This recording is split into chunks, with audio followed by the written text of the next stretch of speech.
येताना एक चांगलं मी असताना बघितलंय की जिल्ह्यामध्ये वेगवेगळ्या ओबीसी संघटना ज्या आहेत त्यांनी आपला असणारं एक फेडरेशन केलेलं आहे.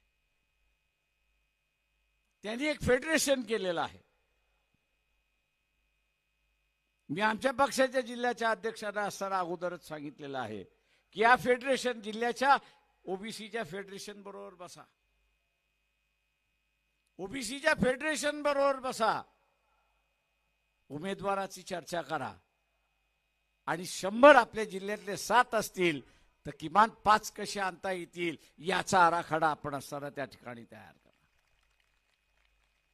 याचा आराखडा आपण असताना तयार करा. आणि ज्या ओबीसीचे फेडरेशन आहेत त्यांना माझं असणारं आव्हान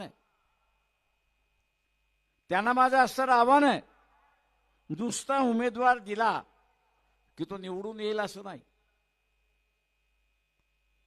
त्याची गावं आहेत 180 पासून ते 320 पर्यंत गावं येतात त्या मतदारसंघामध्ये. त्या प्रत्येक गावामध्ये ह्या 2 महिन्यामध्ये गेलं पाहिजे.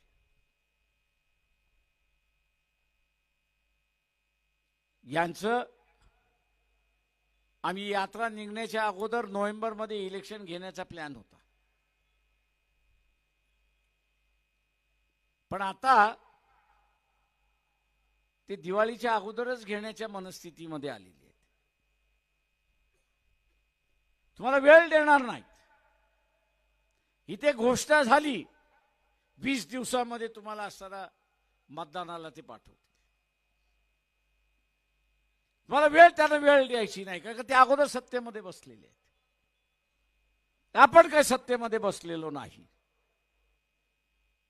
तेव्हा आपल्यालाही असताना शांत बसता येणार नाही. तेव्हा आपल्यालाही शांत त्या ठिकाणी बसता येणार नाही. आपल्यालाही तयारी करावी लागेल. जर 100 ओबीसीचे आमदार आणायचे असतील आणि राखीव जागेचे आमदार हे आपल्या बाजूने घ्यायचे असेल तर आपल्याला आतापासूनच कामावं लागेल आणि प्रत्येक गाव हे पिंजून काढावं लागेल. त्या मतदारापर्यंत आपल्याला पोहोचावं लागेल आणि विजय हा खेचून आणावा लागेल. मी अपेक्षा धरतो इथल्या सगळ्या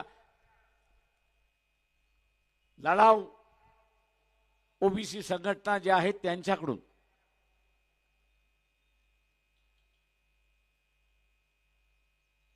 की यावेळेस एकच लक्ष आणि ते म्हणजे आरक्षण वाचवणं हाच आपला एक लक्ष असला पाहिजे.